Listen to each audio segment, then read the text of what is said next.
এই মুআয ইবনে জাবালকে জন্য আল্লাহ রাসূল একটু বেশি ভালোবাসতেন। মুআয ইবনে জাবালকে একদিন আল্লাহ নবী ডাক দিয়ে বলেন, ওরে মুআয, আল্লাহর জন্য তোমারে আমি অনেক ভালোবাসি মুআয। মাত্র 20 বছর বয়সে মুআয ইবনে জাবাল একজন বদরিন সাহাবী হওয়ার সৌভাগ্য অর্জন করেছেন। মুআয ইবনে জাবালের বয়স যখন 20 বছর তখন বদরের যুদ্ধে অংশগ্রহণ করেন। মুআয ইবনে জাবালের বয়স যখন 24 থেকে 25 বছর তখন তিনি ইয়ামানের গভর্নর হন। আর 33 থেকে 34 বছর বয়সে তিনি শাহাদাতের পেয়ালা পান করেন। এই মুআয ইবনে জাবাল, এই নবীগঞ্জের ছেলেরা শোনো, আমাদের দেশের 20 বছরের যুবকগুলো মদ খায়, গাঁজা খায়, ইয়াবা খায়। আর মুআয ইবনে জাবাল 20 বছর বয়সে বদরিন সাহাবী, জান্নাতি সাহাবী হওয়ার সৌভাগ্য অর্জন করেছে। মুআয ইবনে জাবাল রাদিয়াল্লাহু তাআলা আনহুকে আল্লাহর রাসূল ডাক দিয়ে বলেন, মুআয, আমি তোমাকে ইয়ামানের গভর্নর বানিয়ে আগামী কালকে পাঠাবো, প্রস্তুতি নাও। সমস্ত সাহাবায়ে কেরামদেরকে বললেন, তোমরা প্রস্তুতি নাও, আগামীকাল মুআয ইবনে জাবালের বিদায়ী সম্বর্ধনা হবে। মুআয ইবনে জাবালের জন্য ওট ঠিক করা হলো। মুআয ইবনে জাবালকে বিদায় জানাবে রাহমাতাল লিল আলামিন সাল্লাল্লাহু আলাইহি ওয়াসাল্লাম। আল্লাহ রাসূল সাল্লাল্লাহু আলাইহি ওয়াসাল্লাম মুআয ইবনে জাবাল রাদিয়াল্লাহু তাআলা আনহুকে যখন বিদায় জানায়, উটের উপরে আল্লাহর নবী নিজের হাত ধরে হযরতে মুআযকে উটের উপরে বসায় দিয়েছে। সুবহানাল্লাহ। মুআয ইবনে জাবাল রাদিয়াল্লাহু তাআলা আনহুকে আল্লাহর নবী বিদায় জানায়, নবীজি নিজের হাত ধরে মুআয ইবনে জাবালকে উটের উপরে বসায় দিয়েছেন। বসায় দিয়ে আল্লাহ রাসূল মুআয ইবনে জাবালকে বলেন, মুআয, তোমাকে যে আমি ইয়ামানের গভর্নর বানায়া দায়িত্ব দিয়ে পাঠালাম, আচ্ছা তুমি মুআয ইয়ামান রাষ্ট্রটা কেমনে চালাবা আমাকে একটু বলো। রাসূল জানতে চাইলেন, তোমার বয়স তো মাত্র 23-24 বছর, তুমি কি করে ইয়ামান রাষ্ট্র চালাবে আমার একটু বলো তো। মুআয ইবনে জাবাল রাদিয়াল্লাহু তাআলা আনহু বলেন, হুজুর কোনো টেনশন নাই, আল্লাহর কোরআন দিয়ে চালাবো। এই সুবহানাল্লাহ, সুবহানাল্লাহ জোরে বলেন, সুবহানাল্লাহ জোরে বলেন। মুআয ইবনে জাবালের মতো যখন বাংলাদেশে 20 কোটি মানুষ থেকে 18 কোটি মুসলমান বলবে বাংলাদেশ কোরআন দিয়া চলবে, বাংলাদেশের সংসদ কোরআন দিয়া চলবে, বাংলাদেশের সংসদ, বাংলাদেশের সমস্ত স্থাপনাগুলো, বাংলাদেশের সেক্রেটারিয়েটগুলো, বাংলাদেশের সচিবালয়, বাংলাদেশের ইউনিয়ন পরিষদ, বাংলাদেশের উপজেলা পরিষদ, বাংলাদেশের জেলা পরিষদ, বাংলাদেশের বিভাগীয় পরিষদ আল্লাহর কোরআন দিয়া চলবে, তখনই যদি রাষ্ট্রে শান্তির সুবাতাস বসে। এর আগ পর্যন্ত বাংলাদেশে কিয়ামত পর্যন্ত যদি দল বদল হয়, ক্ষমতার পালা বদল হয়, দেখবেন শান্তি কোনোদিনই দেশে আসবে না। ওই দেখেন না, একদল পালাইছে, এই পলাইনা দল যা যা করছে তার সমস্ত কাজ আরেক দল রিসিভ করছে। কথা বলে না, এই ওই টেন্ডারবাজিগুলো চলতেছে না, এই ওই চোরেরা যা যা করছে এটা চলতেছে না, ওই চোরেরা যত জায়গায় টেন্ডারবাজি করছে, টেন্ডারবাজি চলতেছে না, সব চলতেছে, সব কোনোদিনও হবে না। সুতরাং সেকুলারিজম, আল্লাহর কোরআনের বিরুদ্ধে ব্রিটিশদের আইনের মাধ্যমে যারা রাষ্ট্র পরিচালনা করতে চায়, বাংলাদেশে 92% মুসলমানের দেশে যারা কোরআনকে উপেক্ষা করে ব্রিটিশদের তৈরি করা আইন দিয়ে রাষ্ট্র চালাতে চায়, এদের মুখে মুখে মুখ রেখে, চোখে চোখে চোখ রেখে বলতে হবে, তোমাদের তন্ত্রমন্ত্রের কথা আমরা লাঠি দিয়ে বুড়িগঙ্গায় বাসায় দিব। এটা আর বাংলাদেশ চলবে না। আগামীর বাংলাদেশ কোরআন দিয়ে আমরা সাজাতে চাই। কারা কারা প্রস্তুত আছেন? আল্লাহ আপনাদেরকে হেদায়েত করুক, বুঝ দান করুক। মুসলমান ভাইয়েরা আমার, লক্ষ্য করেন, আল্লাহ রাসূল সাল্লাল্লাহু আলাইহি ওয়াসাল্লাম মুআয ইবনে জাবালকে বললেন, মুআয, তুমি কেমনে ইয়ামান রাষ্ট্র চালাইবা? আচ্ছা, মুআয ইবনে জাবাল কি জবাব দিবেন? এই জোরে বলেন, কি দিয়ে চালাবে? 2 নম্বর, আল্লাহ নবী বললেন, মুআয, যদি কোরআনে কোনো বিধান না পাও কি করবা? বলেন, হুজুর, আপনার সুন্নাহ দিয়ে, আপনার হাদিস দিয়ে আমি রাষ্ট্র পরিচালনা করব। আল্লাহ রাসূল বললেন, মুআয, যদি তুমি কোরআন এবং হাদিসের কোথাও কোনো সুবিধান না পাও এবং নতুন কোন বিষয় তোমার সামনে চলে এসেছে যেটার বিধান কোরআন সুন্নাহর কোথাও নাই, তখন তুমি কি করবা? মুআয ইবনে জাবাল বলেন, হুজুর, আমি তো আপনার সেই সাহাবী, মদিনার খাজরাজ গোত্র থেকে পায়ে হেঁটে ছোট্ট অবস্থায় 70 জন সাহাবীর সাথে পায়ে হেঁটে মক্কায় গিয়ে বায়াত আকবায় একত্রিত হয়ে আপনার কাছে কাছে কালিমা পড়ে মুসলমান হয়েছিলাম। ওগো আল্লাহর নবী, আমি আপনাকে স্বচক্ষে দেখেছি ছোটবেলা থেকে। আপনি কতটা ইনসাফগার, আপনি কতটা সত্যবাদী। জীবনে কোনোদিন আপনার কাছে মিথ্যা কথা একটাও শুনি নাই, প্রতারণা ধোঁকাবাজি কোনোদিন দেখি নাই, আপনার কাছে স্বজন প্রীতির বিচার কোনোদিন দেখি নাই।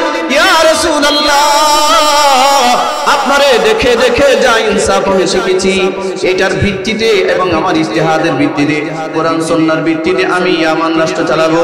আরে কিতাবের মধ্যে আসছে আল্লাহর নবী খুশি হয়ে গেছেন।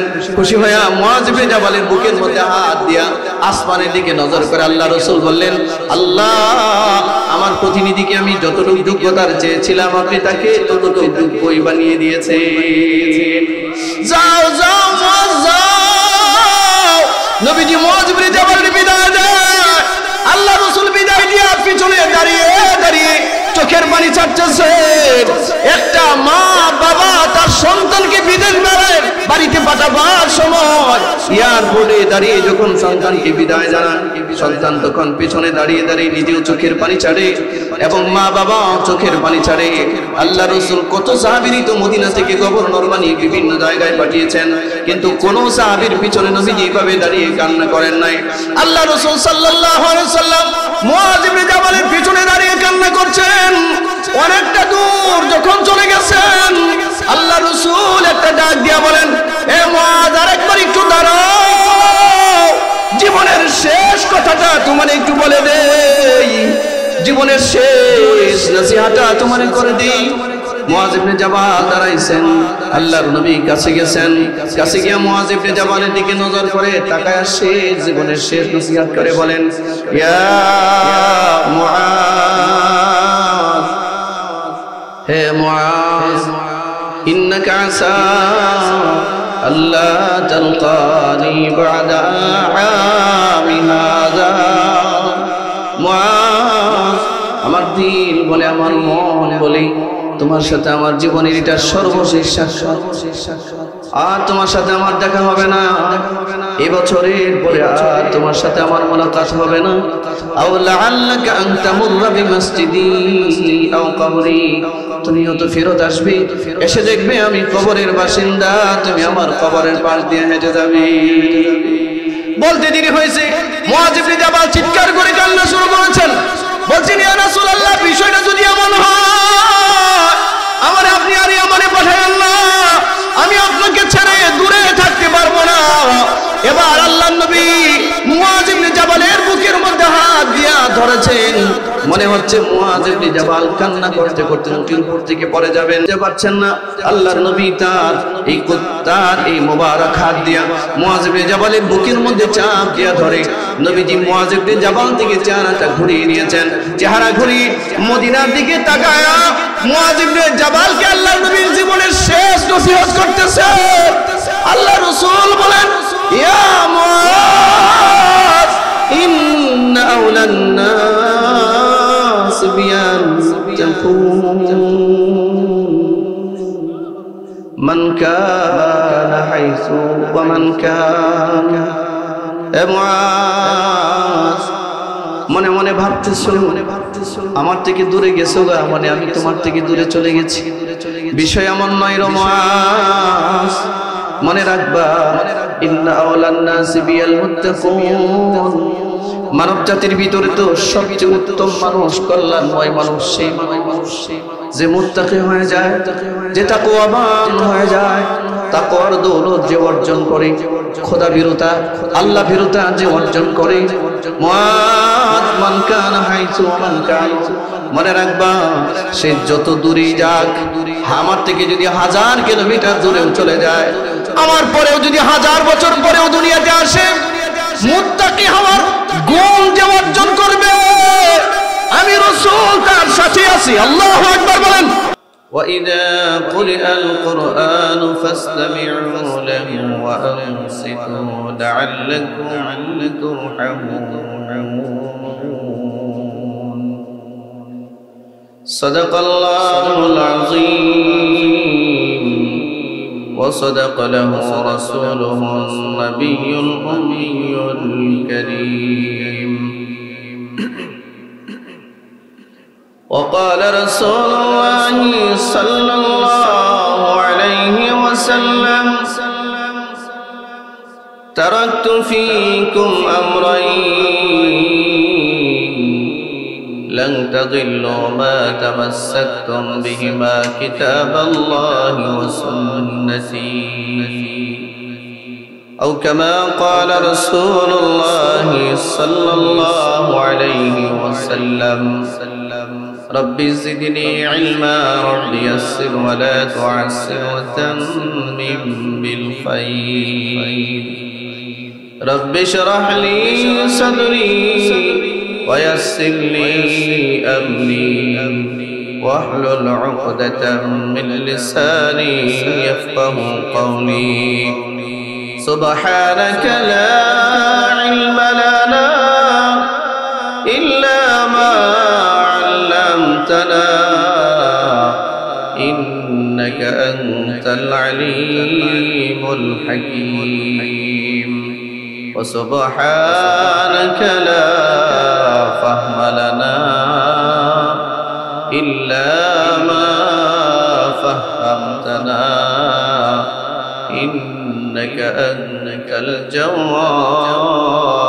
الكريم الحمد لله হযরত মাওলানা শাইখ আব্দুল হাই রাহমাতুল্লাহি আলাইহি প্রতিষ্ঠিত জামিয়া ইসলামিয়া আরাবিয়া দিনারপুর বালিধারা মাদ্রাসা নবীগঞ্জ হবিগঞ্জ কর্তৃক আয়োজিত আজকের এই ৭১তম বার্ষিক ইসলামী মহাসম্মেলনের মুহতারাম সাহেবে সদর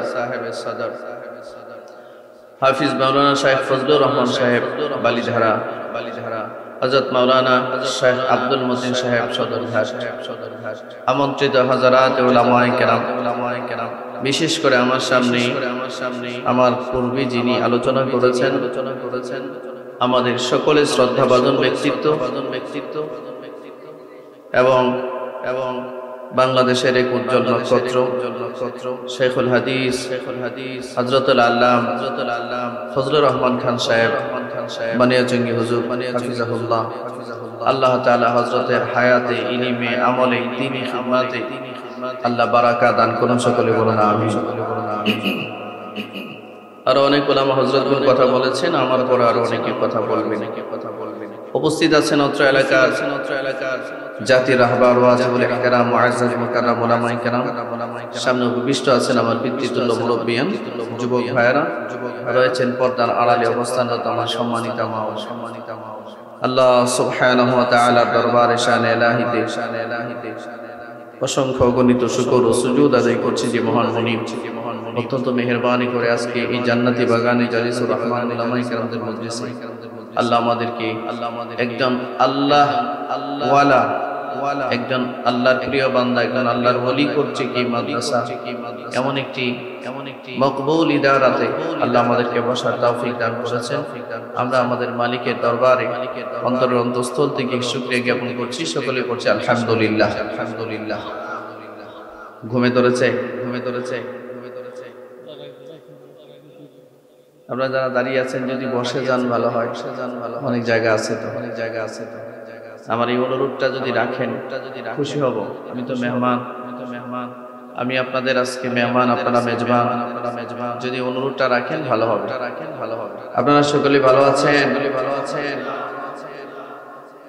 আপনাদের আলহামদুলিল্লাহর আওয়াজ এতটা নিম্ন স্বরে কেন হচ্ছে আমি জানি না আমাকে মনে হয় পছন্দ হয় নাই ছোট মানুষ তো পছন্দ হয় নাই অসুবিধা নাই মেহমান পছন্দ হোক আর না হোক মেহমানের কদর করতে হবে রাসূলুল্লাহ সাল্লাল্লাহু আলাইহি ওয়াসাল্লাম বলেছেন মান কানা ইউমিনু বিল্লাহি ওয়াল ইয়াউমিল আখির ফালইউকরিম দাইফাহু যে আল্লাহ এবং পরকালে বিশ্বাস করে সে যেন তার মেহমানের কদর করে আমি মেহমান হিসেবে আপনাদের কাছে কদর আশা করি আপনারা সবাই ভালো আছেন হাত টান সবাই ওঝা করেন টান করে বলেন আল্লাহু আকবার আসতে বললে হবে না শাহজালাল রাহমাতুল্লাহ আলাইহির পূর্ণভূমির মানুষ আপনারা জোরে চিৎকার করে বলেন আল্লাহু আকবার আরো জোরে আল্লাহু আকবার আলহামদুলিল্লাহ সুবহানাল্লাহ আল্লাহু আকবার নাড়াচাড়া দেন অলসতা দূর করে এদিকে শতভাগ মতবাজ্য এদিকে হন, মনোযোগ এদিকে দেন। সম্মানিত হাজিরিন, আমি আপনাদের সামনে কালামে পাকের বেশ কয়েকখানা আয়াত আপনাদের সামনে তিলাওয়াত করেছি। রাসূলুল্লাহ সাল্লাল্লাহু আলাইহি ওয়াসাল্লামের বর্ণিত হাদিস থেকে এখানে হাদিস আপনাদের সামনে তিলাওয়াত করেছি। এর আলোকে আপনাদের সামনে কিছু আলোকপাত করতে চাই। আল্লাহ ইখলাসের সহিত বলার আর শুনবার আমল করবার তৌফিক আমাদের উভয় পক্ষকে দান করুন, বলুন আমিন। আল্লাহ তাআলা বলেন বিসমিল্লাহির রহমানির রহিম وقال الذين كفروا আল্লাহ তাআলা বলেন কাফেররা বলে, কাফের কারা? যারা আল্লাহতে বিশ্বাস করে না, যারা আল্লাহকে অস্বীকার করে অথবা আল্লাহর সাথে শরীক সাব্যস্ত করে, যারা সংশয়বাদ নাস্তিক্যবাদ পোষণ করে, এরা কাফের। আল্লাহ কাফেরদের একটা বক্তব্য কোরআন মাজিদে কোট করে বলেন, কাফেররা বলে লা তাসমাউ, শোনা যাবে না, লিহাযাল কুরআন, এই কুরআন শোনা যাবে না, কোরআনের তেলাওয়াত শোনা যাবে না, কোরআনের হালাল হারাম বিধানের আলোচনা যেখানে হয়, কোরআনের হুকুম আহকামের আলোচনা যেখানে হয়, সেখানে যাওয়া যাবে না, শোনাও যাবে না। ওয়ালগাউ ফীহি, শুনতে দেওয়াও যাবে না। চিৎকার করতে হবে, চেঁচামেচি করতে হবে, হৈ হুল্লোড় করতে হবে, বাধার সৃষ্টি করতে হবে, যাতে করে কোরআনের তেলাওয়াত কোরআনের আলোচনা মানব জাতি শুনতে না পায়। কেন এটা কেন? তারা মনে করে লাআল্লাকুম তাগলিবুন, যাতে করে তারা বিজয়ী হতে পারে, বিজয়ী শয়তানি কাজ যেন দুনিয়াতে চালাইতে পারে, তাগুতের হুকুম আহকাম যেন পৃথিবীতে চালাতে পারে, শয়তানের হুকুম আহকাম যেন দুনিয়াতে চালাতে পারে। এজন্য কোরআনের আলোচনা, কোরআনের তেলাওয়াত, কোরআনের হালাল হারামের বিধান যেখানে আলোকপাত হয়, আলোচনা হয়, কথাবার্তা হয়, এগুলো করা যাবে না। কাফেরদের বক্তব্য এটা। ভাই আওয়াজ বাড়াতে হবে, আওয়াজ বাড়াতে হবে, ভিতরে আওয়াজ দিতে হবে, ভিতরে আওয়াজ দিতে হবে। এই বক্তব্যটা কাদের? কথা বলে না, কাফেরদের। আবার ইমানদারদেরকে লক্ষ্য করে আল্লাহ তাআলা বলেন ওয়াইযা কুরিআল কুরআনু ফাসতামিউ লাহু, হে ইমানদার, তোমাদের সামনে যখন আল্লাহর কালামের তেলাওয়াত হয়, আল্লাহর কোরআনের পাঠ হয়, আল্লাহর কোরআনের হালাল হারামের বিধানের আলোচনা হয়, ফাসতামিউ লাহু, চুপ করে শোনো, ওয়া আনসিতু, গভীর মনোযোগ সহকারে শোনো, লাআল্লাকুম তুরহামুন, যাতে করে তোমাদের উপরে আল্লাহর পক্ষ থেকে রহমত নাযিল হয়। কাফেররা বলে কোরআন শোনা যাবে না। এই বুট খাওয়া বন্ধ করেন, এদিকে তাকান, ডিস্টার্ব হয়েছে। বুট খাওয়া যাবে না, এটা বুট খাওয়ার মজলিস না, এটা রাজাও রক্ষা করতে হবে, ঠিক না? এইটার চারপাশে ফেরেশতারা আমাদেরকে পরিবেষ্টন করে আকাশ পর্যন্ত দাঁড়িয়ে আছে। সুবহানাল্লাহ বলতে ইচ্ছে করলো না? বিশ্বাস হয় না? ফেরেশতারা যে দাঁড়িয়ে আছে বিশ্বাস হয় না? কার বিশ্বাস হয়? সবার। ফেরেশতা তো কোনোদিন দেখলাম না, হাত নামান।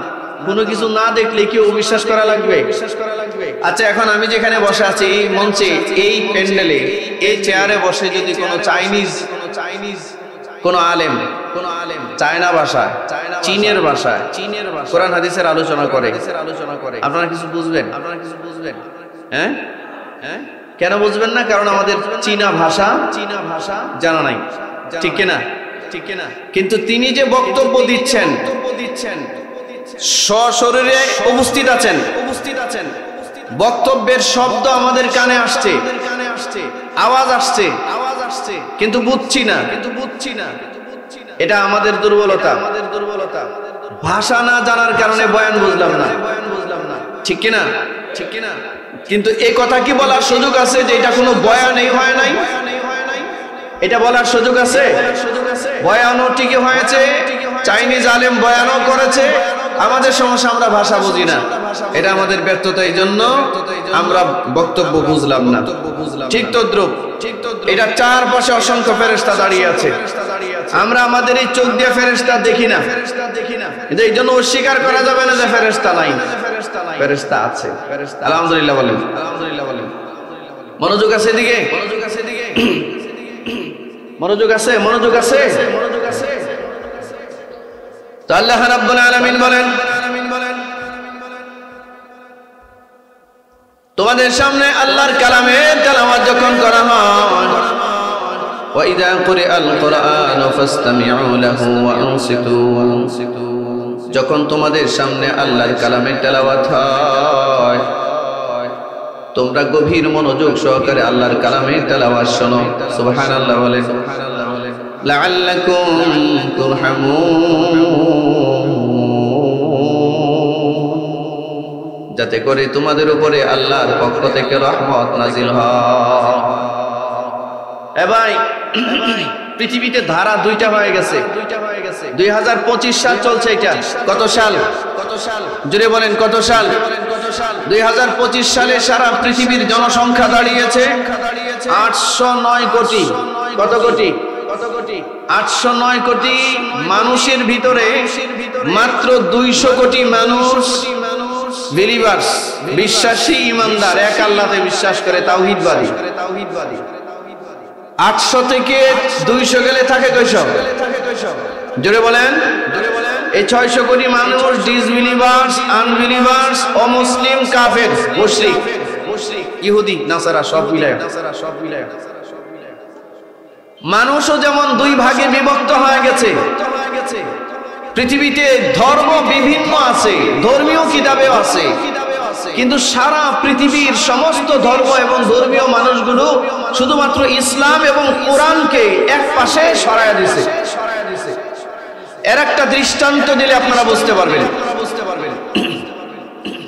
আমাদের এ ভারতবর্ষে একটা বড় ধর্মের নাম হচ্ছে হিন্দু ধর্ম। কি ধর্ম? খুব খেয়াল করতে হবে, আমি কোন ধর্মের সমালোচনা করছি না, বিরোধিতাও করছি না, এটা আমার কাজও না। আমি জাস্ট একটা তারতম্য আপনাদের সামনে, যেটা রিয়েলিটি, যেটা বাস্তবতা পৃথিবীতে চলছে, সেটা আপনাদের সামনে শুধু আমি পেশ করছি। হিন্দু ধর্মের অনেকগুলো ধর্মীয় কিতাব আছে। ধর্ম একটা, যদিও বা ধর্ম একটা, কিন্তু ধর্মীয় কিতাব অনেকগুলো। ধর্মীয় কিতাব কতগুলো? অনেকগুলো। একটা কিতাবের নাম তাদের গীতা। জোরে বলেন কি নাম? গীতা। একটা কিতাবের নাম মহাভারত, একটা কিতাবের নাম রামায়ণ, একটা কিতাবের নাম পুরাণ, একটা কিতাবের নাম তুরান। ধর্ম একটা, কিতাব পাঁচটা। পাঁচটার নাম আমি বললাম, এছাড়া আরো আছে। যেই ধর্ম একটা হয়, এই ধর্মের কিতাব যদি হয় পাঁচটা, তাহলে ধর্মের 12টা বাজবে না? কথা বলেন, ভাই আপনি একটু জিকির করেন, লা ইলাহা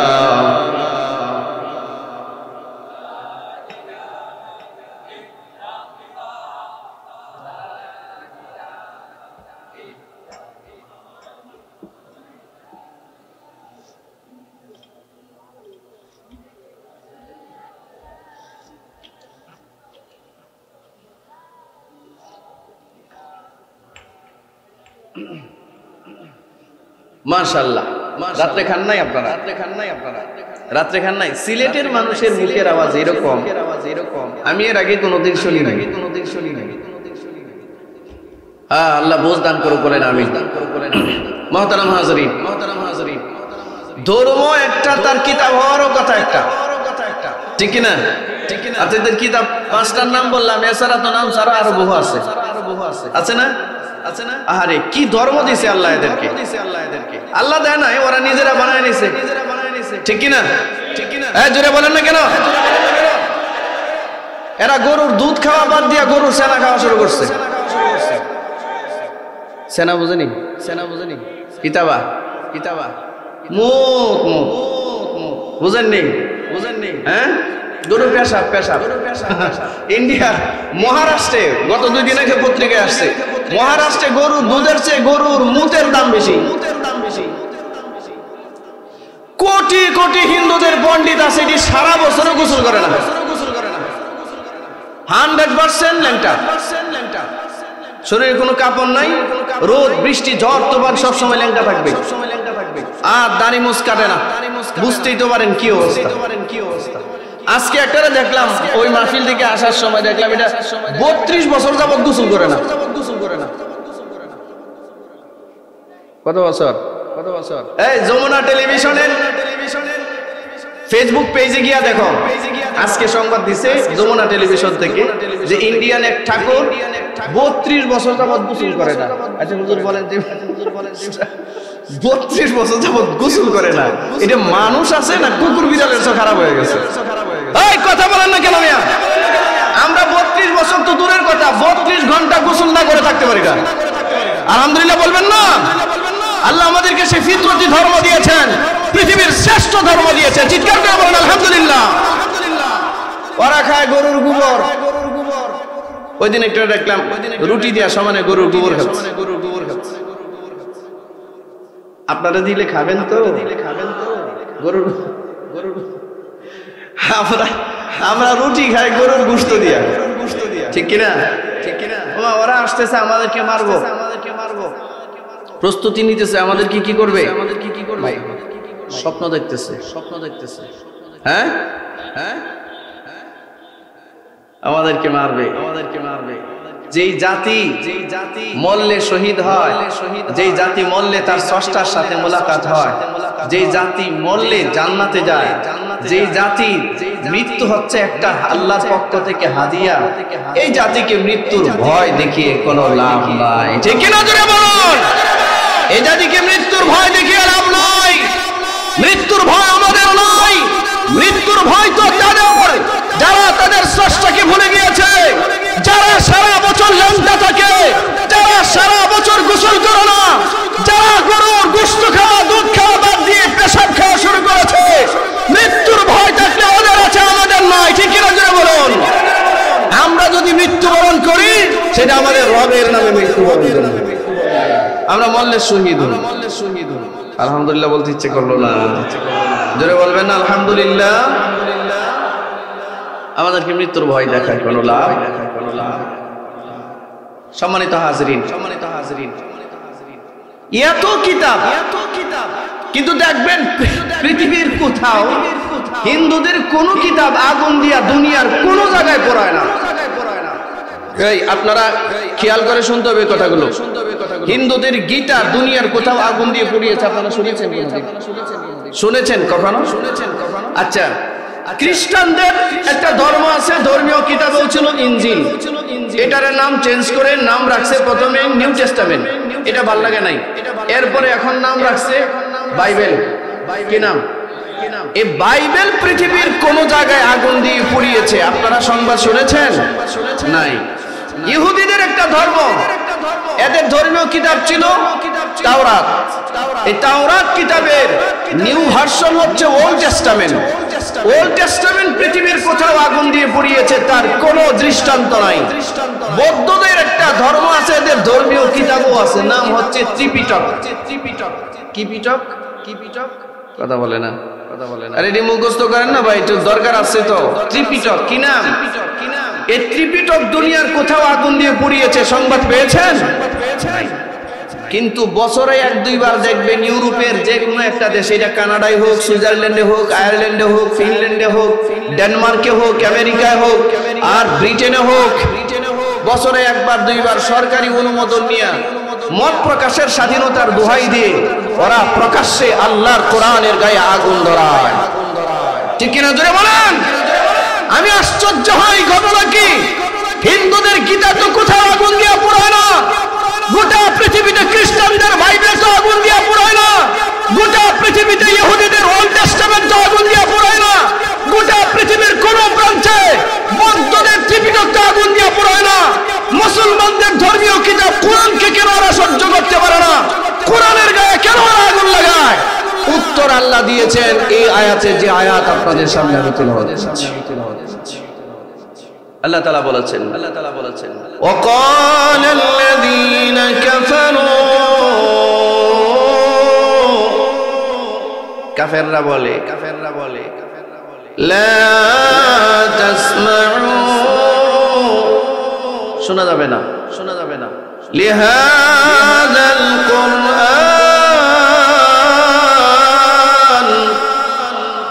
এ মিয়া গীতা পড়তেছি আওয়াজ দেন না কেন? জোরে আল্লাহু আকবার বলেন না কেন? এটা কি গীতা পড়তেছি না আল্লাহর কোরআন পড়তেছি?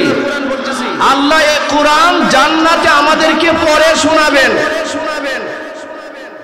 এই দুটো হাত উঠান, চিৎকার করে বলেন আল্লাহু আকবার। কোরআনের তেলাওয়াত শুনলে বলবেন আল্লাহু আকবার, আরো জোরে বলেন আল্লাহু আকবার। আল্লাহু আকবারের আওয়াজ যদি আসতে হয় আমি কিন্তু আরেকবার দাঁড় করাবো। আস্তে আওয়াজ দিলে হবে না, জোরে আওয়াজ দিতে হবে। পারবেন তো ইনশাআল্লাহ? এটা রামায়ণ না ভাই, এটা মহাভারত না, এটা গীতা না, এটা ত্রিপিটক না, এটা ওল্ড টেস্টামেন্ট না, এটা নিউ টেস্টামেন্ট না, এটা বাইবেল না, এটা আল্লাহ কোরআন। আল্লাহ জান্নাতের ভিতরে তার সমস্ত জান্নাতীদেরকে মেহমানদারি করাবেন, আর মেহমানদারির শুভ সূচনা করবেন কোরআনের তেলাওয়াতের মধ্যে, এবং আল্লাহ নিজে তেলাওয়াত করবেন। পৃথিবীতে একটা মাত্র কিতাব আছে, যে কিতাবের তেলাওয়াত শুনে মানুষের চোখে পানি আসে। যিনি তেলাওয়াত করে তার চোখেও পানি আসে। যাদের সামনে তেলাওয়াত করা হয় তারাও কান্না শুরু করে। গোটা দুনিয়া তালাশ করে দেখবেন গীতা পরে হিন্দুদের কোন ঠাকুর কান্না করেছে অথবা তার জনগণ কান্না করছে কোনদিন শুনছেন? কথা বলতে হবে, জোরে বলেন। ওরা ওদের গীতা আর মহাভারত যখন পড়ে কান্না করা তো দূরের কথা, ডুল বাজায়, এক পাশে ডুল বাজায়। কথা বলেন না কেন? এটা কোনো অ্যালিগেশন না, এটা কোনো অন্য ধর্মের সমালোচনা না, জাস্ট একটা তারতম্য, মাত্র একটা তারতম্য বোঝানো। ওদের ধর্মে এই আছে, আমাদের ধর্মে এই আছে, ব্যাপারটা বুঝতে হবে। সারা পৃথিবীর কোথাও কোনো ধর্মীয় কিতাব পড়ানো হয় না, কিন্তু পৃথিবীর সমস্ত কুফার শক্তি, মুশরিক শক্তি, ইহুদি শক্তি আল্লাহর কালামকে কেন আগুন দিয়া বছরে 1-2 বার পড়ায়, আর সারা পৃথিবীর 200 কোটি মুসলমান তার প্রতিবাদে রাস্তায় নামে। ঠিক কি না বলুন? এটার উত্তর খুঁজে বের করতে হবে, এটার সমাধানও বের করতে হবে। এই সমাধানের পথে যদি মুসলমান না হাঁটে এই দুর্গতি কমবে না। ঠিক কিনা বলেন? এই দুর্গতি কমবে। পৃথিবীর কোন জায়গার মধ্যে দেখবেন হিন্দুদের ধর্মীয় কিতাব পাঠ করে কোন ঠাকুর কোনদিন চোখের পানি ছাড়ে না, তার জনগণ কোনদিন চোখের পানি ছাড়ে না। বাইবেল পড়ে খ্রিস্টান কোন পাদ্রী কোনদিন কান্না করেছে তার কোন নজির সারা পৃথিবীর একটাও খুঁজে পাওয়া যাবে না। কথা বলেন, জোরে কথা বলতে হবে। বৌদ্ধরা, বৌদ্ধদের কোন ঠাকুর কোন পাদ্রী তাদের ধর্মীয় কিতাব ত্রিপিটক পড়ে পৃথিবীর কোথাও কান্না করেছে, এর একটা নজিরও কোথাও পাওয়া যাবে না। কিন্তু আল্লাহর কোরআন পড়ে যিনি পড়েন তিনিও কান্না করেন, যারা শোনে তারাও কান্না করে। ঠিক না জোরে বলেন? আল্লাহ রাব্বুল আলামিন বলেন ইন্নামাল মুমিনুনা আল্লাযীনা ইযা যুকিরাল্লাহ, আরো জোরে বলেন আল্লাহু আকবার। আমরা যেমনি আমাদের ধর্মীয় কিতাব পড়তে পারি, আমরা যেমনি আল্লাহর কালাম পড়তে পারি, এভাবে পৃথিবীর কোন কিতাব এমনি পড়া যায় না, ধর্মীয় কিতাব এমনি পড়া যায় না। পৃথিবীর কোন ঠাকুরকে দেখবেন এমনি তারা তাদের কিতাব পড়তে পারে না, এভাবে বাইবেল পড়া যায় না। কোরআন যেমনি পড়া যায় এভাবে ত্রিপিটক পড়া যায় না। কোরআন যেমনি পড়া যায় এভাবে ওল্ড টেস্টামেন্ট, নিউ টেস্টামেন্ট পৃথিবীর কোথাও পড়া যায় না। ঠিক না জোরে বলেন? মুসলমান ভাইয়েরা আমার, আল্লাহ রাব্বুল আলামিন বলেন এই কোরআনের তেলাওয়াত আর তেলাওয়াতের এক প্রভাব। আল্লাহ বলেন যারা মুমিন হয়, যারা ইমানদার হয়, যারা মুত্তাকি হয়, মুমিন বান্দাদের কিছু আলামত আছে। আলামত, এর মধ্যে একটা আলামত হচ্ছে তাদের সামনে যখন আল্লাহর নামের বড়ত্বের ঘোষণা করা হয়, ইমানদারদের সামনে যখন আল্লাহর আলোচনা হয়, আল্লাহ তাআলার বড়ত্বের আলোচনা, তাসবিহাতের আলোচনা, আল্লাহর হামদের আলোচনা যখন করা হয়, ইমানদারদের হৃদয়, তাদের কণ্ঠ, তাদের কল ভাইব্রেশন করে, এটা ভাইব্রেশন করে, কম্পন সৃষ্টি হয়, এটা কম্পিত হয়ে যায়, বিগলিত হয়ে যায়, নরম হয়ে যায়। এই ছেলে, কি দেখো তাকায়, এদিকে তাকাও, এদিকে তাকাও, এদিকে তাকাও। মুসলমান ভাইয়েরা আমার, 2 নম্বর আল্লাহ তাআলা বলেন, ওয়া ইযা তুলিয়াত আলাইহিম আয়াতুহু যাদাতুহুম ঈমানা। আরো জোরে বলেন আল্লাহু আকবার। আল্লাহ তাআলা বলেন, মুমিনদের 2 নম্বর আলামত, তাদের সামনে যখন আল্লাহর কালামের তেলাওয়াত করা হয় তখন ইমানদারদের শুধু ঈমান বাড়তে থাকে। কি বলেন? ঠিক আছে কিনা? দেখবেন কিছু কিছু মসজিদে যখন ইমাম সাহেব তেলাওয়াত করে, তেলাওয়াতের মাধুর্যতা, তেলাওয়াতের প্রভাব, তেলাওয়াতের আসর মুসল্লিদের কলিজায় এমন পড়া পড়ে। মুসল্লিদের কিসের বাড়ির চিন্তা, কিসের ব্যবসার চিন্তা, কিসের ছেলে মেয়ের চিন্তা, সব বাদ দিয়া নামাজের তেলাওয়াতে এতটা মশগুল হয়ে যায়, মুসল্লির চোখ দিয়া পানি পড়ে, ইমামের চোখ দিয়াও পানি পড়ে, আর মুসল্লি চিন্তা করতে থাকে, ইমাম সাহেব তেলাওয়াতটা যদি আর একটু 10 মিনিট 20 মিনিট লম্বা করতো আমার কলিজা শান্ত হতো। ঠিক না? জোরে বলেন। আরে বাইতুল্লাহ চত্বরে দাঁড়া হাজার হাজার লাখ লাখ মুসল্লিরা কান্না করে। 2009 সনে আল্লাহ আমারে হজের সুযোগ দিয়েছিলেন। বাইতুল্লাহ চত্বরে এশার নামাজ পড়তাম। এশার নামাজ পড়েছেন পৃথিবী বিখ্যাত কারি শেখ আব্দুর রহমান আস-সুদাইসি হাফিজাহুল্লাহ। ফজরের নামাজের ইমামতি করতেন শেখ আব্দুল্লাহ আল-আওয়াদ আল-জোহানি হাফিজাহুল্লাহ। হায়রে তেলাওয়াত, আমার কাফেলায় আমার সাথে 5-6 জন মুরব্বী ছিল। মুরব্বী বাংলাদেশের মানুষগুলো কিন্তু কোরআনের তেলাওয়াত জানে না ঠিক মতো। বাংলাদেশের মানুষগুলো, মুরব্বী মানুষগুলো কোরআনের অর্থ বোঝে না, তেলাওয়াতও বোঝে না।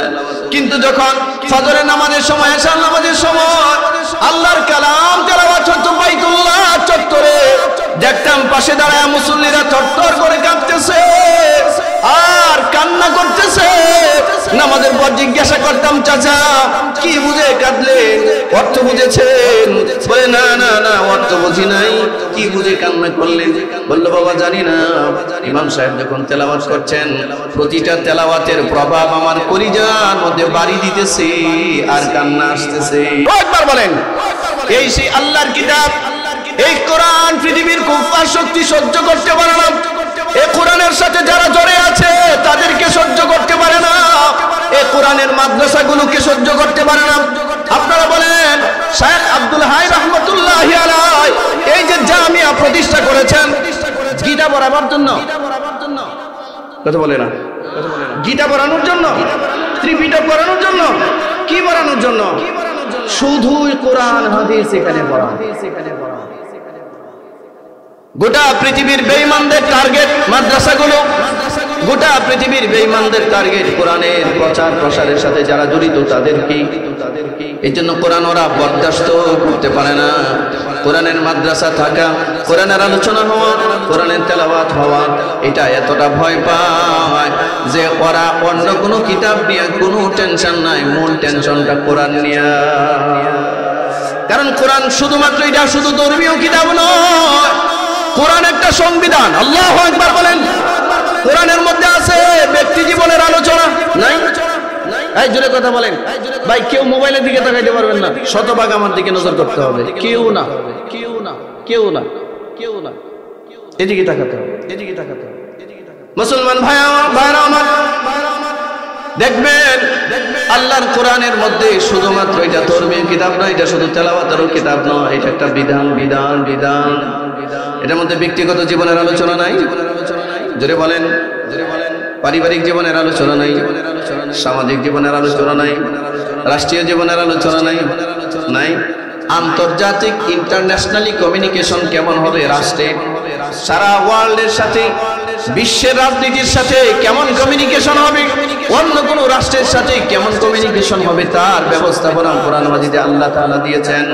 একটা মানুষ তার ব্যক্তিগত জীবন কেমনে চালাবে তার বিধান আল্লাহ কোরআন মাজিদে দিয়েছেন। এই বেঈমান কাফেররা লক্ষ্য করলো, আরে এই কোরআন তো এটা আমাদের ধর্মীয় কিতাবের মতো নয়, এটার মধ্যে দেখি ওরা ওদের নিজেদের ব্যক্তি জীবন কেমনে চালাবে তার বিধান দেওয়া আছে, কোরআনের মধ্যে পারিবারিক জীবন কেমনে চলবে তার বিধান দেওয়া আছে, কোরআনে কিভাবে মুসলমানদের রাষ্ট্র চলবে তার বিধান দেওয়া আছে, কোরআন মাজিদে মুসলমানদের অর্থনৈতিক সংকট কেমনে মোকাবিলা করবে, অর্থনৈতিক বৈষম্য কেমনে দূর করবে তার বিধান আল্লাহ কোরআন মাজিদে দিয়ে দিয়েছেন। এই জন্য ইহুদিরা এবং খ্রিস্টানরা, মুশরিকরা, মাজুসিরা টার্গেট করেছে একমাত্র আল্লাহর কোরআনকে, কিতাবকে। সারা দুনিয়ায় কোনো কিতাব আগুন দিয়ে পড়ায় না, কোরআনকে আগুন দিয়ে পড়ায় তারা কোরআনের আলোটাকে নিভিয়ে দিতে চায়। এটা পারবে? এটা পারবে? সারা পৃথিবী যদি সালনি দেওয়া হয়, একজন না কোটি হিন্দুকে যদি প্রশ্ন করেন, তোমরা তো মহাভারতের চর্চা করো, তোমরা তো গীতার চর্চা করো, তোমরা তো পুরাণ রামায়ণের চর্চা করো, পৃথিবীতে একজন লোক দেখাও, তোমাদের একটা লোক দেখাও হিন্দু ধর্মের যে লোকটা রামায়ণ মুখস্থ করেছে অথবা মহাভারত মুখস্থ করেছে অথবা গীতা মুখস্থ করেছে। সারা পৃথিবীতে খুঁজলে পাওয়া যাবে? পাওয়া যাবে? হ্যাঁ, আছে। যদি খ্রিস্টানকে প্রশ্ন করা হয়, সারা পৃথিবীতে বাইবেলের কোন হাফেজ তোমরা তৈরি করতে পেরেছো কিনা, ওরা পারবে?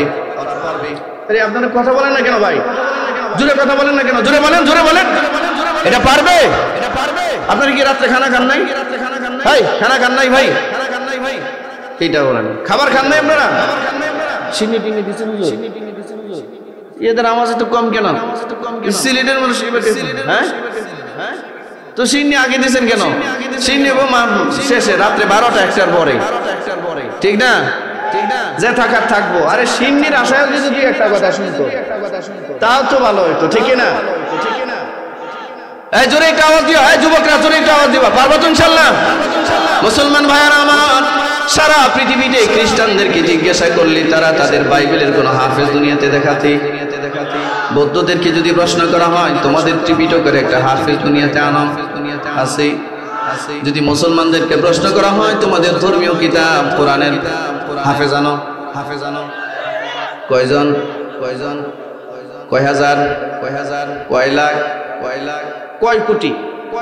ওই দিন দেখলাম 7 বছরের একটা বাচ্চা 49 দিনে কোরআন মাজিদ মুখস্থ করছে।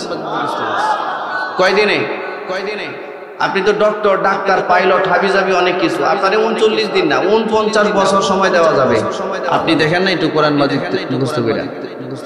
49 বছরও পারবেন না। এটা আল্লাহর কালাম, আল্লাহ যার হৃদয়ে এটাকে ছাপ দিতে চায় তারই দেয়, ঠিক কিনা? জোরে বলেন, তারই দেয়। মুহতারাম হাজরিন, আলহামদুলিল্লাহ চিৎকার করে বলেন, জোরে বলেন আলহামদুলিল্লাহ, আরো জোরে বলেন আলহামদুলিল্লাহ।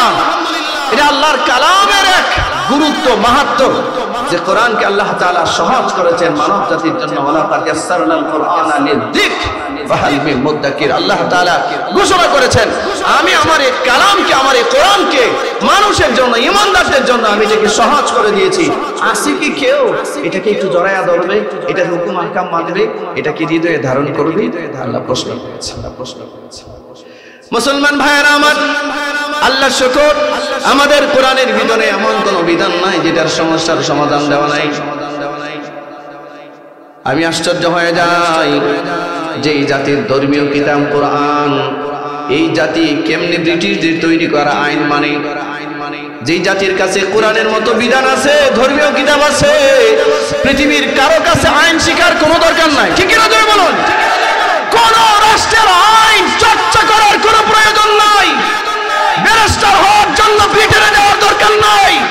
আল্লাহর কোরআনে যে আইন দিয়েছেন, এই আইন দিয়ে একটা রাষ্ট্র, একটা পরিবার, একটা সমাজ, গোটা আন্তর্জাতিক রিলেশন সুন্দরভাবে চালানো যায়।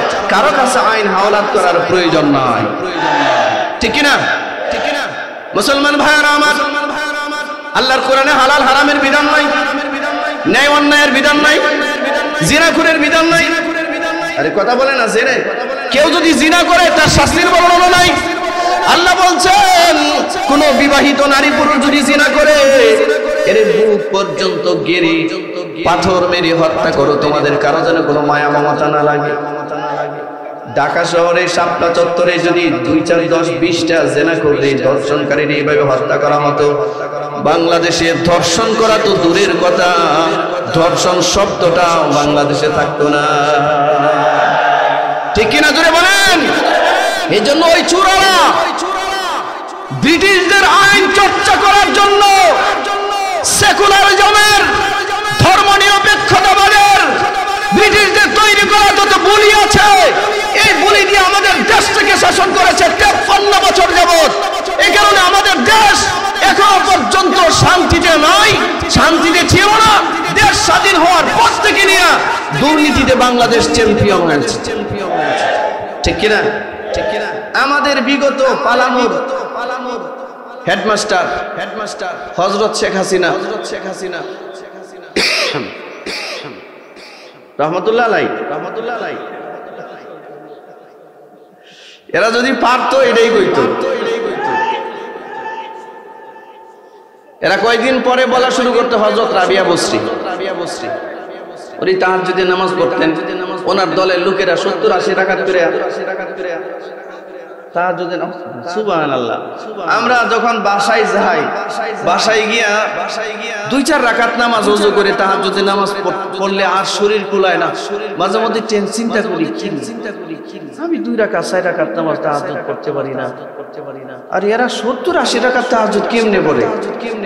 আমি হিসাব মিলাই হ্যাঁ মিথ্যা কথা, এইটারও এরা লিমিট ছাড়া এলাইছিল। ঠিক না জোরে বলেন? সীমা লঙ্ঘনকারীকে আল্লাহ পছন্দ বলেন? সীমা লঙ্ঘনকারীকে আল্লাহ পছন্দ করে না। কেউ সীমা লঙ্ঘন করবেন না। সীমা লঙ্ঘনকারীকে আল্লাহ কোনোদিনও পছন্দ করে না। ধর্মীয় কাজে কেউ যদি সীমা লঙ্ঘন করে এটা আল্লাহ পছন্দ করেন না। আল্লাহ তাআলা আমাদের জন্য, মানব জাতির জন্য একটা ভারসাম্যপূর্ণ জীবন ব্যবস্থা দিয়েছেন, একটা ভারসাম্যপূর্ণ অর্থনীতি দিয়েছেন, ভারসাম্যপূর্ণ একটা ধর্ম দিয়েছেন, ভারসাম্যপূর্ণ আমাদের জীবন ব্যবস্থা দিয়েছেন, ভারসাম্যপূর্ণ আমাদের পারিবারিক বিধান দিয়েছেন, ভারসাম্যপূর্ণ একটা অর্থনৈতিক জীবন ব্যবস্থা আল্লাহ আমাদের। আলহামদুলিল্লাহ বলেন। এই হযরতের দলের লোকেরা বিগত 16 বছরে $99 বিলিয়ন বাংলাদেশ থেকে পাচার করেছে। কত বিলিয়ন ডলার? 99 বুঝেন? কত? 99 বিলিয়ন ডলার বাংলা টাকায়, বাংলাদেশি টাকায় তার যার পরিমাণ দাঁড়ায় 23 লক্ষ কোটি টাকারও উপরে। শুধুমাত্র হযরত শেখ হাসিনার পিয়নে 450 কোটি টাকা চলে যায়, যিনি চা বানায়া দিত। এই আপনারা শুনছেন না? এই কথাটা কি আমরা বলছি? এই দেশের আলেমরা বলছে। যার চা বানায় দিত, যার পিয়ন, তিনি বলছেন এই কথা। ঠিক না? পিয়ন যার, তিনি বলছেন। আমি নোয়াখালী গেছি মাহফিলে, 4 কিলো পিয়নের বাড়ি। ও নাকি প্রতি সপ্তাহ মানে হেলিকপ্টারে যাইতে পারি। ওই জন্য পত্রিকায় আসছে 450 না 675 কোটি টাকা চুরি করছে। 675 কোটি টাকা বুঝেন? আপনার আমার মতো মানুষ যদি আগামী 500 বছরও বাঁচি, এত টাকার মালিক আমার দ্বারা হওয়া সম্ভব। আর 23 লক্ষ কোটি টাকার জন্য একটা মানুষের যদি 100 বছর হায়াত দেওয়া হয়, যে আপনি খালি টাকা গণেন, আপনি আগামী 100 বছর ওই টাকা গণে শেষ করতে পারবেন না। এত টাকাই দেশ থেকে চুরি করে নিয়ে গেছে। আজকে সারা বাংলাদেশে বিভাগীয় শহর, আপনাদের এই বিভাগীয় শহর সিলেট শহর, সারা বাংলাদেশের সবচেয়ে নিকৃষ্ট কোনো রাস্তা যদি থাকে, এই সিলেটের রাস্তাটা আছে। বাংলাদেশে বিভাগীয় শহরের রাস্তা এরকম সরু রাস্তা একটাও নাই। যদি টাকাগুলো বাংলাদেশে থাকতো, এই রাস্তা 2 লেন না, এই রাস্তা 8 লেন নয়, 12 লেন করা যেত এই রাস্তা। এই টাকাগুলো যদি দেশে থাকতো, এই সিলেটের এক দেশপ্রেমিক রাজনীতিবিদ এম ইলিয়াস আলীকে তারা গুম করেছে। এম ইলিয়াস আলী যদি জীবিত থাকতো, এই রাস্তা 4 লেন হতো আরো 10 বছর আগে। এম সাইফুর রহমান জীবিত থাকলে এই রাস্তা 4 লেন হতো আরো 10 বছর আগে। দেশপ্রেমিক যত রাজনীতিবিদ আছে প্রত্যেকটা রাজনীতিবিদকে ষড়যন্ত্র করে গুম খুন হত্যার ষড়যন্ত্রে মেতে উঠেছিল এই হযরতের দলের লোকেরা। ঠিক কিনা জোরে বলেন? ইলিয়াস আলীরা ছিলেন না আপনারা? এটা কি আমাদের এলাকার না এই এলাকার? কথা বলেন না কেন? ইলিয়াস আলীর দোষটা কি ছিল? ইলিয়াস আলী বলছিল বাংলাদেশের মাটিতে ইন্ডিয়ান কোনো করিডোর দেওয়া যাবে না, এইটা ইন্ডিয়া বরদাস্ত করতে পারে নাই। ইলিয়াস আলীকে গুম করে হত্যা করেছে, যার নির্দেশে হত্যা করেছে তিনি আবার মাথায় রেখে ওনার বাচ্চাদের মাথায় হাত দিয়ে সান্ত্বনা দেয়। কি আজীব এক দেশে বাস, কি আজীব দেশে বাস করে, যার ইশারায় হত্যা করা হলো ইলিয়াস আলীকে, যার ইশারায় এদেশের হাজার হাজার মানুষ খুন হলো, গুম হলো, আয়না ঘরে গেল। এ কোনদিন নেই বিচারক হতে পারে না। ও জালিমের উত্তরসূরি, ও ফেরাউনের উত্তরসূরি। এই মিয়া ঠিক আসতে বলেন কেন? ঠিক চারে ঠিক জুড়ে বলতে হবে। ও নমরুদের উত্তরসূরি, ঠিক কেন জুড়ে বলেন? ও কারুনের উত্তরসূরি, পৃথিবীর জালিমদের উত্তরসূরি কখনোই মুসলমানদের নেতা হতে পারে না। এরা দেশটারে চকলেট যেমনে চুষে না এমনি চুষে শেষ করে। বিশ্বাস করেন এমন কোন ডিপার্টমেন্ট ছিল না যে ডিপার্টমেন্টে লক্ষ লক্ষ কোটি টাকার দুর্নীতি ওরা করে না। আল্লাহর কোরআন দিয়া যদি আমাদের সংসদ চলতো, 23 লক্ষ কোটি টাকা চুরি করা তো দূরের কথা, 23 টাকা চুরি করার ক্ষমতা কারো হতো না। আমি বুঝলাম না, ঠিকের আওয়াজ আসতে দেন কেন আপনারা? কারণ আল্লাহ কোরআনে বলেছেন ওয়াস-সারিকু ওয়াস-সারিকাতু ফাকতাউ আইদিয়াহুমা। কোন চোর, পুরুষ অথবা নারী চুরি করে যদি চোর হিসাবে সাব্যস্ত হয় শরীয়তের আদালতে, তো আল্লাহ তাআলা বলেছেন ওর হাত কেটে দাও। কি কেটে দাও? ওর দুইটা হাত কেটে দাও। বাংলাদেশে 2, 4, 5টা 10টা চোর ধরে যদি রাজধানী ঢাকাতে প্রকাশ্যে হাত কাটা হতো, বাংলাদেশের চোরেরা সমস্ত চুরি ভুলে যেত। ঠিক কিনা জোরে বলেন? সব চুরি ভুলে যেত। চুরি করা দুঃসাহস দেখাতে পারত না। 2, 4, 10টা জেনা করলে যদি বুক পর্যন্ত মাটিতে গেলে হত্যা করা হতো, সারা বাংলাদেশের জেনা 0 টলারেন্সে চলে আসতো। ঠিক কিনা জোরে বলেন? এই জন্য এরা সংবিধান হিসেবে কোরআনকে চায় না। ওরা চায় কোরআন মসজিদ মাদ্রাসায় থাকবে, একটু তেলাওয়াত করবে, পড়লে পড়বে, না পড়লে নাই। এটার সাথে মুসলমানদের জীবন আচরণের কোনো সম্পর্ক নাই। অথচ মুসলমানদের যতটুকু সম্পর্ক আছে সবটা কোরআনের। ঠিক কিনা জোরে বলেন? আল্লাহ রাসূল সাল্লাল্লাহু আলাইহি ওয়াসাল্লামের এক সাহাবী ছিলেন, নাম ছিল মুআয ইবনে জাবাল রাদিয়াল্লাহু তাআলা আনহু। কি নাম? এই সাহাবীর নামটা একটু বলেন। মুআয ইবনে জাবাল। জোরে বলেন, মুআয ইবনে জাবাল। আল্লাহ রাসূল একদিন হাদিসের মধ্যে বলেন, বুখারীর বর্ণনা, আল্লাহ রাসূল বলেন নি'মার রাজুল আবু বকর। আমার সমস্ত সাহাবীরাই ভালো, তবে সবার উপরে আমার আবু বকর ভালো। সুবহানাল্লাহ বলেন। 2 নম্বরে আল্লাহ রাসূল বললেন নি'মার রাজুল ওমর। সবাই ভালো, কিন্তু সবার ভিতরে আমার ওমর বেস্ট, সবচেয়ে ভালো। আল্লাহু আকবার। 3 নম্বরে আল্লাহ রাসূল বললেন নি'মার রাজুল মুআয ইবনে জাবাল। রাসূলুল্লাহ বললেন সব সাহাবীরাই ভালো, কিন্তু সবার ভিতরে আমার মুআয ইবনে জাবাল আরো ভালো। এ ভাই, কথাটা বুঝতে হবে। রাসূল বলতেছেন ভালো, এই ভালো কথাটা বর্তমান পৃথিবীর 100 মানুষের মধ্যে 95 জন মানুষ বলতে পারে না যে আমি ভালো। কথা বলে? সমাজের কত পার্সেন্ট মানুষ আছে যে বুকে হাত দিয়ে বলতে পারবে আমি একটা অথেন্টিক ভালো মানুষ?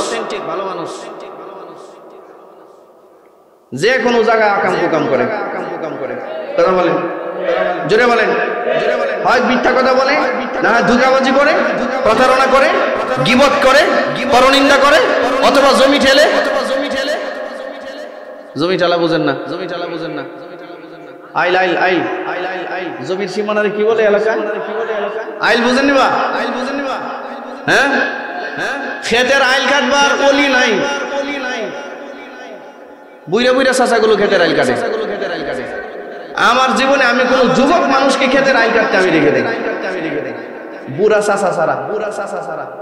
শরীরে চাচারে এমন রাগ করবো, উঠে যাবো, এটি মজা লাগতো না, শরীরে একটা মানে পশম কালো নাই, সব সাদা। থুতা পর্যন্ত গেছে কবরে, বাকি আছে খালি আজরাইলের টাপ করতাম। এতে এখনো বুড়া মিয়া লেংটি দিয়া ক্ষেতের আইল কাটে, আবার হজও করে আসছে,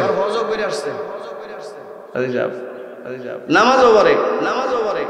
ক্ষেতের আইল কাটটা এক দুই হাত ভিতরে ঢুকাইয়া দিয়া উনি আবার মসজিদেও গেছে, সবার আগে গেছে। নাই জোরে বলেন না কেন? জোরে বলেন, আছে না এমন মানুষ? কেন জানেন এই অবস্থা? কোরআন না থাকার কারণে। কোরআন রাষ্ট্রীয় বিধান না হওয়ার কারণে এই কাজ করে। শতকরা 95 জন মানুষ বলতে পারবে না বুকে হাত দিয়া আমি একজন স্বচ্ছ ইমানদার, আমি একজন ভালো মানুষ, নির্ভেজাল মানুষ। আমি মারা গেলে মানুষ আমার জানাজায় উপস্থিত হবে, আমি মারা গেলে মানুষ আমার জানাজা আমাকে শেষ বিদায় দিতে গিয়া কান্না করবে, এই কথা বলার মানুষ সমাজে খুবই কম। শতকরা 95 জন মানুষ তার বোনদের হক মেরে দেয়। 3-4 বারের হাজী সাহেব, 4-5টা বোনের 1 টাকার কোনো সম্পদও দেয় নাই। এরকম মানুষ মনে হয় আপনাদের এই নবীগঞ্জ অঞ্চলে নাই। এমন বাবাও তো আছে, সব সম্পদ ছেলেদেরকে লিখে দিয়ে দিছে, মেয়েদেরকে 1% টাকাও দেয় নাই। এই বুড়া মরার আগে মেয়েদেরকে ডাইকা না বলে সম্পদ তো দিতে পারলাম না, দোয়া দিয়া দিলাম। বলেন তো এই জালিমের দোয়া কবুল হবে? হুজুর রাত বেশি কথা সারা দিতে আসছে। হ্যাঁ আচ্ছা, আর অল্প সময় আমি শেষ করে দিচ্ছি। এই কথা বলবেন কিনা? আমার ভাই চলে আসছেন, এখন কথা বলবেন, শোনেন। আর 5টা মিনিট সময়, আর 5টা মিনিট, 5 মিনিটের মধ্যে আমি শেষ করব। মুসলমান ভাইয়েরা আমার, একটা মানুষ নিজেকে স্বচ্ছ বলে দাবি করা, আমি একজন ভালো মানুষ এই কথা বলে দাবি করা, এই সংখ্যার মানুষ সমাজে খুবই কম। ঠিক না? জোরে বলেন। আল্লাহ রাসূল বলেন আমার মুআজ ইবনে জাবাল একজন ভালো মানুষ, আমি নবী সনদ দিলাম। রাসূল বলেন মুআজ ইবনে জাবাল ভালো মানুষ। আল্লাহ রাসূল সাল্লাল্লাহু আলাইহি সাল্লাম মুআজ ইবনে জাবালকে একদিন ডাক দিয়ে বলেন, রে মুআজ,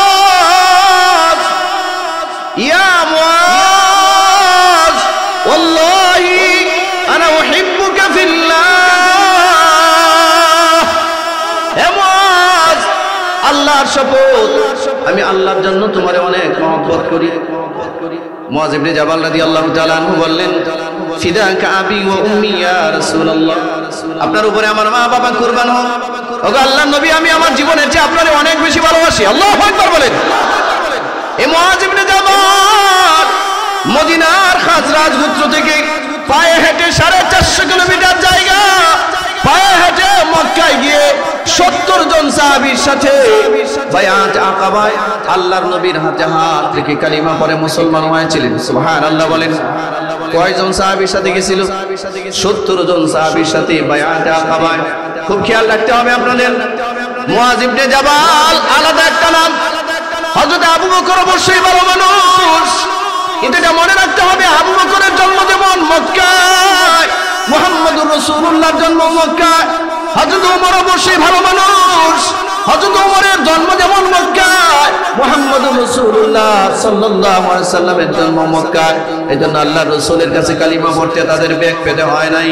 কিন্তু হযরত মুআজ ইবনে জাবাল, সিয়ারু আলামিন নুবালা থেকে বলতেছি, হযরত মুআজ ইবনে জাবাল একমাত্র একজন সাহাবী, 12 থেকে 13 বছর বয়সে মদিনার খাজরাজ গোত্র থেকে পায়ে হেঁটে এই 450 কিলোমিটার মরুভূমির পথ, পাহাড়ি পথ পাড়ি দিয়ে আল্লাহর রাসূলের কাছে এসে হাতে হাত থেকে কালিমা পড়ে মুসলমান হয়েছে। এই মুআজ ইবনে জাবালকে জন্য আল্লাহ রাসূল একটু বেশি ভালোবাসতেন। মুআজ ইবনে জাবালকে একদিন আল্লাহ নবী ডাক দিয়ে বলেন, ওরে মুআজ, আল্লাহর জন্য তোমারে আমি অনেক ভালোবাসি মুআজ। মাত্র 20 বছর বয়সে মুআয ইবনে জাবাল একজন বদরীন সাহাবী হওয়ার সৌভাগ্য অর্জন করেছেন। মুআয ইবনে জাবালের বয়স যখন 20 বছর তখন বদরের যুদ্ধে অংশগ্রহণ করেন। মুআয ইবনে জাবালের বয়স যখন 24 থেকে 25 বছর তখন তিনি ইয়ামানের গভর্নর হন। আর 33 থেকে 34 বছর বয়সে তিনি শাহাদাতের পেয়ালা পান করেন। এ মুআয ইবনে জাবাল, এই নবীগঞ্জের ছেলেরা শোনো, আমাদের দেশের 20 বছরের যুবকগুলো মদ খায়, গাঁজা খায়, ইয়াবা খায়, আর মুআয ইবনে জাবাল 20 বছর বয়সে বদরীন সাহাবী, জান্নাতি সাহাবী হওয়ার সৌভাগ্য অর্জন করেছে। মুআয ইবনে জাবাল রাদিয়াল্লাহু তাআলা আনহুকে আল্লাহর রাসূল ডাক দিয়ে বলেন, মুআয, আমি তোমাকে ইয়ামানের গভর্নর বানিয়ে আগামী কালকে পাঠাবো, প্রস্তুতি নাও। সমস্ত সাহাবায়ে কেরামদেরকে বললেন, তোমরা প্রস্তুতি নাও, আগামী কাল মুআয ইবনে জাবালের বিদায়ী সম্বর্ধনা হবে। মুআয ইবনে জাবালের জন্য ঠিক করা হলো, মুআয ইবনে জাবালকে বিদায় জানাবে রাহমাতাল লিল আলামিন সাল্লাল্লাহু আলাইহি ওয়াসাল্লাম। আল্লাহ রাসূল সাল্লাল্লাহু আলাইহি ওয়াসাল্লাম মুআয ইবনে জাবাল রাদিয়াল্লাহু তাআলা আনহুকে যখন বিদায় জানায়, উটের উপরে আল্লাহর নবী নিজের হাত ধরে হযরতে মুআযকে উটের উপরে বসায় দিয়েছে। সুবহানাল্লাহ, সুবহানাল্লাহ। ভাই আয়েশা বসছে, এখন আবার জাওয়াত শুনতে কথা শেষ করতে পারলাম না। মেহমান চলে আসছে, এখন রাতও অনেক হয়ে গেছে, 1টা বেজে গেছে। ভাই 2 মিনিট সময় দিবেন আমরা? হ্যাঁ, এলাকা তো আমারই। মুসলমান ভাইয়েরা আমার শুনেন, মুআয ইবনে জাবাল রাদিয়াল্লাহু তাআলা আনহুকে আল্লাহর নবী বিদায় জানায়। নবীজি নিজের হাত ধরে মুআয ইবনে জাবালকে উটের উপরে বসায় দিয়েছেন। বসায় দিয়ে আল্লাহ রাসূল মুআয ইবনে জাবালকে বলেন, মুআয, তোমাকে যে আমি ইয়ামানের গভর্নর বানায়া দায়িত্ব দিয়ে পাঠালাম, আচ্ছা তুমি মুআয ইয়ামান রাষ্ট্রটা কেমনে চালাবা আমাকে একটু বলো। রাসূল জানতে চাইলেন, তোমার বয়স তো মাত্র 23-24 বছর, তুমি কি করে ইয়ামান রাষ্ট্র চালাবে আমার একটু বলো তো। মুআয ইবনে জাবাল রাদিয়াল্লাহু তাআলা আনহু বলেন, হুজুর কোনো টেনশন নাই, আল্লাহর কোরআন দিয়ে চালাবো। এই সুবহানাল্লাহ, সুবহানাল্লাহ জোরে বলেন, সুবহানাল্লাহ জোরে বলেন। মুআয ইবনে জাবালের মতো যখন বাংলাদেশে 20 কোটি মানুষ থেকে 18 কোটি মুসলমান বলবে বাংলাদেশ কোরআন দিয়া চলবে, বাংলাদেশের সংসদ কোরআন দিয়া চলবে, বাংলাদেশের সংসদ, বাংলাদেশের সমস্ত স্থাপনাগুলো, বাংলাদেশের সেক্রেটারিয়েটগুলো, বাংলাদেশের সচিবালয়, বাংলাদেশের ইউনিয়ন পরিষদ, বাংলাদেশের উপজেলা পরিষদ, বাংলাদেশের জেলা পরিষদ, বাংলাদেশের বিভাগীয় পরিষদ আল্লাহর কোরআন দিয়া চলবে, তখনই যদি রাষ্ট্রে শান্তির সুবাতাস বসে। এর আগ পর্যন্ত বাংলাদেশে কিয়ামত পর্যন্ত যদি দল বদল হয়, ক্ষমতার পালা বদল হয়, দেখবেন শান্তি কোনোদিনই দেশে আসবে। ওই দেখেন না, একদল পালাইছে, এই পলাইনা দল যা যা করছে তার সমস্ত কাজ আরেক দল রিসিভ করছে। কথা বলে না, এই ওই টেন্ডারবাজিগুলো চলতেছে না, এই ওই চোরেরা যা যা করছে এটা চলতেছে না, ওই চোরেরা যত জায়গায় টেন্ডারবাজি করছে, টেন্ডারবাজি চলতেছে না, সব চলতেছে, সব কোনোদিনও হবে না। সুতরাং সেকুলারিজম, আল্লাহর কোরআনের বিরুদ্ধে ব্রিটিশদের আইনের মাধ্যমে যারা রাষ্ট্র পরিচালনা করতে চায়, বাংলাদেশে 92% মুসলমানের দেশে যারা কোরআনকে উপেক্ষা করে ব্রিটিশদের তৈরি করা আইন দিয়ে রাষ্ট্র চালাতে চায়, এদের মুখে মুখে মুখ রেখে, চোখে চোখে চোখ রেখে বলতে হবে, তোমাদের তন্ত্রমন্ত্রের কথা আমরা লাঠি দিয়ে বুড়িগঙ্গায় বাসায় দিব। এটা আর বাংলাদেশ চলবে না। আগামীর বাংলাদেশ কোরআন দিয়ে আমরা সাজাতে চাই। কারা কারা প্রস্তুত আছেন? আল্লাহ আপনাদেরকে হেদায়েত করুক, বুঝ দান করুক। মুসলমান ভাইয়েরা আমার লক্ষ্য করেন, আল্লাহ রাসূল সাল্লাল্লাহু আলাইহি ওয়াসাল্লাম মুআয ইবনে জাবালকে বললেন, মুআয তুমি কেমনে ইয়ামান রাষ্ট্র চালাইবা? আচ্ছা মুআয ইবনে জাবাল কি জবাব দিবেন? এই জোরে বলেন, কি দিয়ে চালাবে? 2 নম্বর আল্লাহ নবী বললেন, মুআয যদি কোরআনে কোনো বিধান না পাও কি করবা? বলেন, হুজুর আপনার সুন্নাহ দিয়ে, আপনার হাদিস দিয়ে আমি রাষ্ট্র পরিচালনা করব। আল্লাহ রাসূল বললেন, মুআয যদি তুমি কোরআন এবং হাদিসের কোথাও কোনো সুবিধান না পাও এবং নতুন কোনো বিষয় তোমার সামনে চলে এসেছে যেটার বিধান কোরআন সুন্নাহর কোথাও নাই, তখন তুমি কি করবা? মুআয ইবনে জাবাল বলেন, হুজুর আমি তো আপনার সেই সাহাবী, মদিনার খাজরাজ গোত্র থেকে পায়ে হেঁটে ছোট্ট অবস্থায়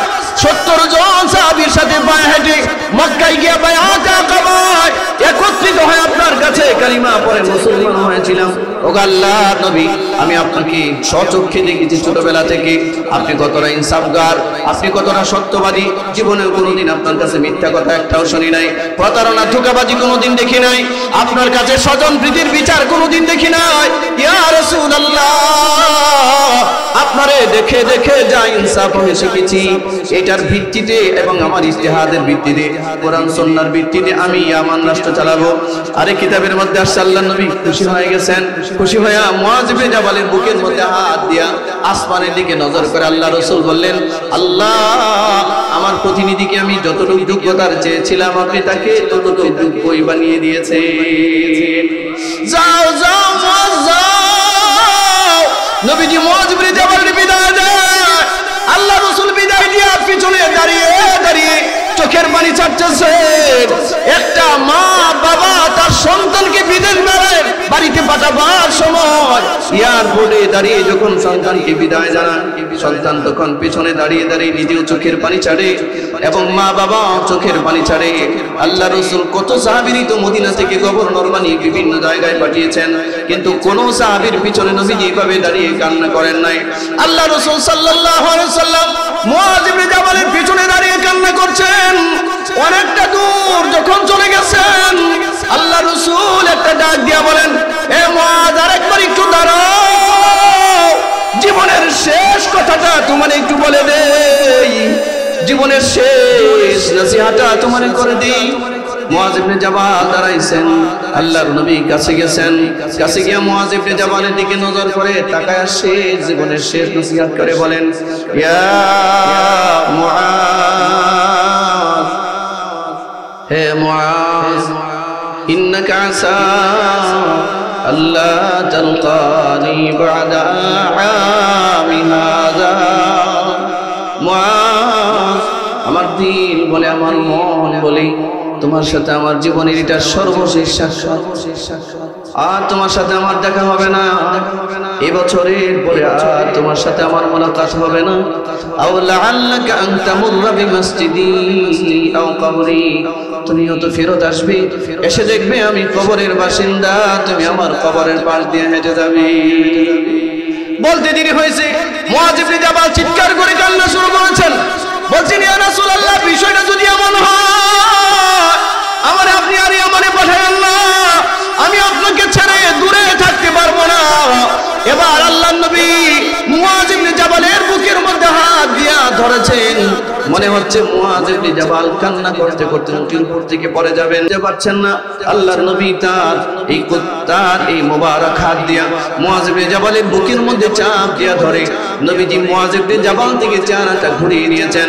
চেহারা ঘুরিয়ে মদিনার দিকে তাকায়া মুআয ইবনে জাবালকে আল্লাহর নবীর জীবনের শেষ নসিহত করতেছে। আল্লাহ রাসূল বলেন, ইয়া মুআয, ইন্না আওলান নাস বিয়ান্তাকুন মান কানা হাইসু ওয়া মান কানা। এ মুআয, মনে মনে ভাবতেছো আমার থেকে দূরে গেছো গা, মানে আমি তোমার থেকে দূরে চলে গেছি। বিষয় এমন নয় রে মুআয, মনে রাখবা, ইন্না আওলান নাস বিল মুত্তাকুন, মানব জাতির ভিতরে তো সবচেয়ে উত্তম মানুষ, কল্যাণময় মানুষ সেই মানুষ যে মুত্তাকি হয়ে যায়, যে তাকওয়াবান হয়ে যায়, তাকওয়ার দৌলত যে অর্জন করে, খোদা ভীরুতা, আল্লাহ ভীরুতা যে অর্জন করে। মুআয, মান কানা হাইসু ওয়া মান কানা, মনে রাখবা, সে যত দূরে যাক, আমার থেকে যদি 1000 কিলোমিটার দূরেও চলে যায়, আমার পরেও যদি 1000 বছর পরেও দুনিয়াতে আসে, মুত্তাকি হওয়ার গুণ যে অর্জন করবে, আমি রাসূল তার সাথে আছি। আল্লাহু আকবার বলেন। এ দুনিয়ার মুসলমানেরা, লক্ষ্য করেন, বাংলাদেশের সমস্ত জেলাগুলো থেকে, বিভাগগুলো থেকে সিনেমা হলগুলো বন্ধ হয়ে গেছে। হয়েছে না? আলহামদুলিল্লাহ বলেন। আর সৌদি আরবে প্রতিদিন নতুন নতুন সিনেমা হল চলতেছে। আমার মন বলে, দিল বলে, আমার দিল বলে, গত কয়েকদিন আগে সৌদি আরবের রাজধানী রিয়াদে 8 দিন ব্যাপী ওরা কনসার্ট করছে। 8 দিন ব্যাপী সারা দুনিয়া যত ল্যাংটা নারী আছে সব নিয়ে সেখানে নাচাইছে।